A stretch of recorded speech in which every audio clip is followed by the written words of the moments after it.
نحمده ونصلي على رسوله الكريم. أما بعد، فأعوذ بالله من الشيطان الرجيم. بسم الله الرحمن الرحيم.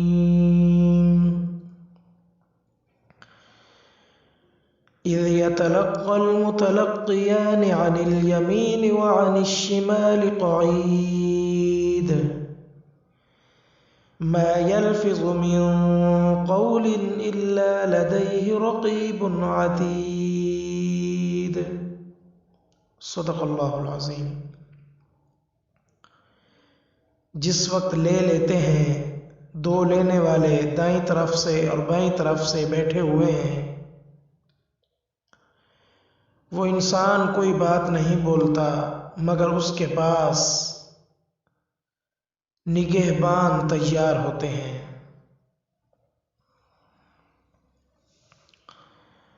آج کے درس میں آپ حضرات کے سامنے زبان کی حفاظت کے موضوع پر چند باتیں بیان کی جائیں گی. دعا ہے کہ اللہ رب العزت ہمیں اپنی زبان کی غلط اور برے کاموں سے حفاظت کرنے کی توفیق نصیب فرمائے. انسان مختلف اعضاء کا مجموعہ ہے. اگر یہ اعضاء سنور جائیں تو انسان سنور جاتا ہے، اور اگر یہ اعضاء بگڑ جائیں تو پھر انسان بھی بگڑ جاتا ہے. انسانی جسم کے جو اعضاء ہیں ان میں سے ایک انتہائی اہم ترین عضو زبان ہے، جس کا آج کے دور میں استعمال بہت برے طریقے سے کیا جاتا ہے. یہ زبان یہ سب سے اہم عضو ہے بدن انسانی میں. اتنا زیادہ اہم ہے کہ ایک حدیث پاک میں حضور صلی اللہ علیہ وآلہ وسلم نے ارشاد فرمایا، حضرت ابو سعید خدری رضی اللہ تعالیٰ عنہ سے روایت ہے کہ حضور علیہ الصلوۃ والسلام نے ارشاد فرمایا، اذا اصبح ابن آدم فإن الأعضاء كلها تكفر اللسان، کہ جب ابن آدم صبح کرتا ہے تو اس کے سارے اعضاء زبان کے سامنے ہاتھ جوڑ کر کھڑے ہو جاتے ہیں. تقول اتق اللہ فینا، اور کہتے ہیں کہ اے زبان ہمارے بارے میں تو اللہ سے ڈر. فإنا نحن بک، کیونکہ ہم تیرے تابع ہیں. فإن استقمت استقمنا وإن اعوججت اعوججنا، اگر تو درست رہی تو ہم بھی درست رہیں گے، اور اگر تو ٹیڑھی ہو گئی تو ہم بھی ٹیڑھے ہو جائیں گے. روزانہ جب بھی آدمی صبح کو اٹھتا ہے سو کر تو یہ سارے اعضاء زبان سے یہ عرض کرتے ہیں. اس کا مطلب ہے کہ سارے اعضاء زبان کے تابع ہیں. زبان کی اہمیت ہے اعضاء انسانی میں. اگر یہ زبان درست استعمال ہو تو باقی سارے اعضاء بھی درست استعمال ہوتے ہیں، اور اگر یہ زبان بگڑ جائے تو پھر باقی اعضاء بھی بگڑ جاتے ہیں. اس طرح عربی کا ایک مقولہ ہے، اللسان جرمہ صغیر و جرمہ کبیر، کہ زبان کی جسامت تو بہت چھوٹی ہے مگر اس سے ہونے والے گناہ وہ بہت بڑے ہیں. اس لیے اس بات کی ضرورت ہے کہ ہم اپنی زبانوں کو صحیح طریقے پر استعمال کریں. ہم زبان سے جو بھی کلمہ نکالتے ہیں، جو بھی بات نکالتے ہیں، وہ ہمارے جو فرشتے ہیں کرام الکاتبین وہ لکھ لیتے ہیں. جیسے قرآن پاک کی یہ جو آیت مبارکہ آپ کے سامنے پڑھی گئی ہے، اس میں اللہ نے یہی فرمایا ہے کہ ہمارے فرشتے تمہارے اوپر مقرر ہیں، ایک دائیں طرف ہے ایک بائیں طرف ہے. اگر انسان کوئی اچھی بات زبان سے نکالتا ہے تو دائیں طرف والا فرشتہ اس کو لکھ لیتا ہے. اگر انسان کوئی نازیبا اور ناشائستہ کلمہ زبان سے نکالتا ہے تو بائیں طرف والا فرشتہ اس کو لکھ لیتا ہے. اور ہمارا یہ نامہ اعمال یہ قیامت کے دن اللہ کے سامنے پیش کر دیا جائے گا، اور اس کے اندر لکھی ہوئی ایک ایک بات کا ہم سے حساب ہوگا۔ اس لیے اس بات کی ضرورت ہے کہ زبان کو درست استعمال کیا جائے۔ بعض سلف صالحین کے بارے میں تو یہ بھی منقول ہے کہ وہ جو بات بھی کہتے تھے وہ کاغذ پر لکھ لیتے تھے اور پھر رات کو بیٹھ کر اپنا محاسبہ کرتے تھے کہ ہم نے آج کے دن میں کیا کیا باتیں کی ہیں۔ اگر کوئی زبان سے غلط بات نکل گئی ہوتی تو اس پر اللہ سے معافی مانگتے، اور اگر کوئی اچھی بات نکل گئی ہوتی تو اس پر اللہ تعالیٰ کا شکر ادا کرتے۔ زبان سے جو ہم کلمہ نکالتے ہیں وہ بھی بڑی اہمیت رکھتا ہے۔ مثال کے طور پر ایک کافر آدمی ہے، اس نے پوری زندگی کفر اور گناہوں میں گزاری ہے، اس کے جسم کے بال تک سفید ہو گئے ہیں۔ اب اگر وہ خلوص دل سے کلمہ پڑھ لیتا ہے تو اللہ رب العزت اس کو معاف کر دیتے ہیں۔ پہلے یہ شخص جہنمی تھا، اب جنتی بن چکا ہے۔ پہلے اللہ کا مبغوض تھا، اب اللہ کا محبوب ہو چکا ہے۔ اور یہ سارا انقلاب کس وجہ سے آیا ہے؟ اس ایک کلمے کی وجہ سے آیا ہے جو اس نے اپنی زبان سے نکالا ہے۔ اسی طرح ایک عورت ہے جو نامحرم ہے، انسان کے لیے اجنبی ہے، اس کی طرف دیکھنا بھی حرام ہے، اس سے بات کرنا بھی حرام ہے، لیکن اگر انسان گواہوں کی موجودگی میں اپنی زبان سے صرف ایک کلمہ کہہ لے کہ میں تجھے اپنے نکاح میں قبول کرتا ہوں، اور عورت بھی اس کو قبول کر لے، تو اب یہ عورت ساری زندگی کے لیے اس کی ساتھی بن جاتی ہے، اس کی رفیق حیات بن جاتی ہے۔ یہ وہی عورت ہے جس کی طرف پہلے دیکھنا بھی حرام تھا، اب اس کی پوری زندگی کی ساتھی ہے۔ یہ انقلاب کس وجہ سے آیا ہے؟ یہ زبان سے ایک چھوٹا سا کلمہ کہنے کی وجہ سے آیا ہے۔ اسی طرح ایک انسان ہے، اس کی بیوی ہے جو اس کی زندگی کا ساتھی ہے، اگر وہ زبان سے صرف ایک مختصر سا لفظ 3 مرتبہ کہہ دیتا ہے تو یہی بیوی اس پر حرام ہو جاتی ہے۔ وہ چھوٹا سا لفظ کون سا ہے؟ وہ طلاق کا ہے، کہ اگر زبان سے انسان یہ چھوٹا سا لفظ بھی کہہ دے تو وہ عورت جو اس کی پوری زندگی کی ساتھی تھی اب اس کے لیے اجنبی اور نامحرم ہو چکی ہے، اب اس کی طرف دیکھنا بھی اس کے لیے حرام ہے۔ تو زبان سے نکلی ہوئی ہر بات کی بہت زیادہ اہمیت ہوتی ہے۔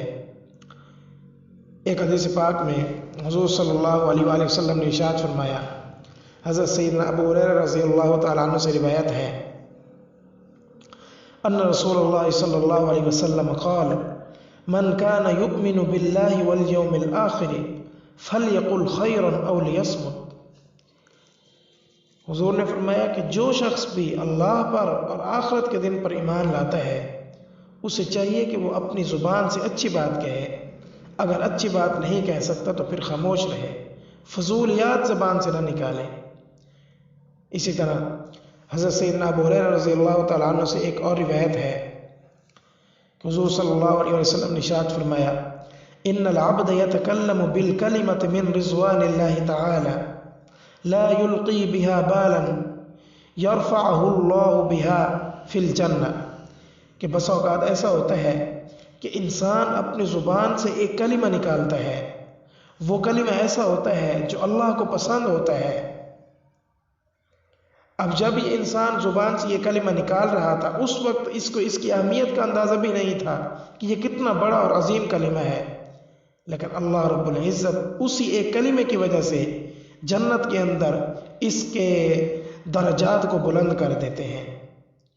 وَإِنَّ الْعَبْدَ لَيَتَكَلَّمُ بِالْكَلِمَةِ مِنْ سَخْطِ اللَّهِ تَعَالَى لَا يُلْقِي بِهَا بَالًا يَهْوِي بِهَا فِي النَّارِ۔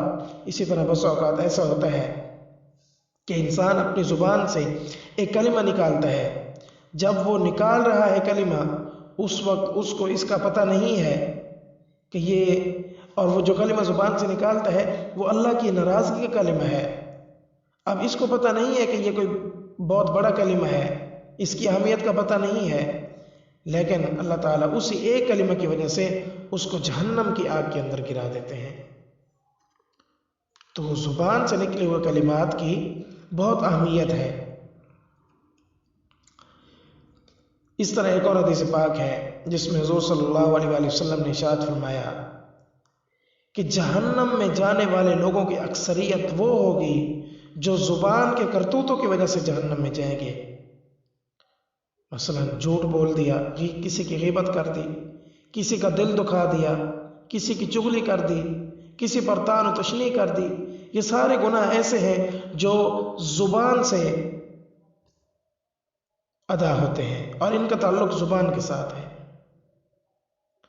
ایک حدیث پاک میں حضور علیہ الصلوۃ والسلام نے ارشاد فرمایا هل يكب الناس في النار على وجوههم الا حصائد السنتهم کہ لوگوں کو ان کی زبانوں کی کھیتیاں جہنم کے اندر اوندے منہ گرائے گی، یعنی زبان سے انہوں نے ناشائستہ باتیں کی ہوں گی اور بری باتیں کی ہوں گی جس کی وجہ سے ان کو جہنم کے اندر اوندے منہ گرا دیا جائے گا۔ اس لیے زبان کو سوچ سمجھ کر استعمال کرنا چاہیے۔ جیسے ایک محاورہ ہے، پہلے تولو پھر بولو۔ بولنے سے پہلے سوچ لو کہ میں جو اپنی زبان سے یہ بات نکال رہا ہوں کیا میرے اللہ کو یہ بات پسند ہے یا نہیں ہے۔ اس میری زبان سے کسی کا دل تو کہیں تنگ نہیں ہوتا، کسی کو ایذا تو نہیں ہوتی، کسی کو تکلیف تو نہیں ہوتی۔ اچھے طریقے سے دھیان کر کے اس کے بعد پھر زبان سے بولنا چاہیے۔ حضرت عقبہ بن عامر رضی اللہ تعالیٰ عنہ سے روایت ہے، فرماتے ہیں کہ قلت یا رسول اللہ صلی اللہ علیہ وسلم، میں نے حضور علیہ السلام سے عرض کیا یا رسول اللہ صلی اللہ علیہ وسلم من نجات، اے اللہ کے نبی ہمیں بتائیں کہ نجات کا طریقہ کیا ہے۔ حضور علیہ السلام نے 3 باتیں بتائیں۔ سب سے پہلی بات جو کی وہ یہ فرمائی املک علیک لسانک، اپنی زبان کو قابو میں رکھو، اپنی زبان کو قابو میں رکھو، اس کو غلط استعمال نہ کرو، درست استعمال کرو، آپ نجات پا جاؤ گے۔ دوسری بات آپ نے فرمائی وَيَسَعُكَ بَيْتُكَ، آپ کو آپ کا گھر کافی ہو جانا چاہیے، یعنی فضول باہر وقت نہ گزارو، گھر کے اندر ٹھہرو۔ وَابْكِ عَلَىٰ خَطِيئَتِكَ، اور اپنی غلطیوں پر روتے رہا کرو، اللہ سے معافی مانگتے رہا کرو۔ یہ 3 کام اگر تم کرو گے تو تم نجات پا جاؤ گے۔ ان 3 کاموں میں سے سب سے پہلا کام جو حضور علیہ السلام نے بتایا وہ یہی زبان کی حفاظت والا ہے۔ جو شخص اپنی زبان کی حفاظت کر لیتا ہے اس کے لیے حضور علیہ السلام نے خود جنت کی ضمانت اٹھائی ہے۔ ایک حدیث پاک میں حضور علیہ السلام نے ارشاد فرمایا من یضمن لی ما بین لحییہ وما بین فخذیہ اضمن لہ الجنہ، جو شخص مجھے 2 چیزوں کی ضمانت دے دے میں محمد اس کو جنت کی ضمانت دیتا ہوں۔ نمبر 1 جو جبڑوں کے درمیان ہے یعنی زبان، اس کی حفاظت کی ضمانت دے دے۔ نمبر 2 ما بین رجلیہ، جو چیز 2 رانوں کے درمیان میں ہے یعنی شرمگاہ، اس کی حفاظت کی ضمانت دے دے تو میں تمہارے لیے ضمانت اٹھاتا ہوں کہ جنت کے اندر تمہیں اللہ سے گھر لے کر دوں گا۔ اس لیے زبان کو ہمیشہ نیکی کے کاموں میں استعمال کیا جائے۔ مثلا اگر کوئی شخص زبان کے ذریعے کسی کو دین کی کوئی بات سکھا دیتا ہے تو جب تک وہ اس پر عمل کرتا رہے گا اس کو ثواب ملتا رہے گا۔ اسی طرح اگر کوئی پریشان حال شخص ہے اس کو تسلی کا کلمہ کہہ دے، اس کی بھی بڑی فضیلت ہے۔ ایک حدیث پاک میں حضور علیہ السلام نے ارشاد فرمایا من عزا ثقلا کسی بردن فی الجنہ او کما قال علیہ السلام، کہ حضور نے فرمایا کہ جس شخص نے کسی پریشان عورت کو جس کا بیٹا گم ہو جائے یا بیٹا فوت ہو جائے اس کو تسلی کا کوئی کلمہ کہتا ہے، حضور نے فرمایا جنت کے اندر اس کو قیمتی لباس پہنایا جائے گا۔ اسی طرح آپ راستے کے اندر چل رہے ہیں، کوئی شخص راستہ بھٹک چکا ہے، وہ آپ سے راستہ پوچھتا ہے، آپ اس کو درست راستہ بتا دیں۔ اس میں کوئی محنت اور مشقت نہیں ہوتی، لیکن اس کی وجہ سے اللہ تعالیٰ آپ کو ثواب عطا فرمائیں گے۔ اسی طرح آپ اپنی زبان سے کوئی اچھی بات کہہ دیتے ہیں، کوئی خیر کا کلمہ نکال دیتے ہیں تو یہ بھی آپ کے لیے صدقہ جاریہ ہے۔ تو غرض کے زبان کو سوچ سمجھ کر استعمال کرنا چاہیے۔ اس کو نیکی کے کاموں میں استعمال کرنا چاہیے اور برائی سے اس کو روکنا چاہیے۔ اللہ تعالیٰ عمل کی توفیق عطا فرمائے۔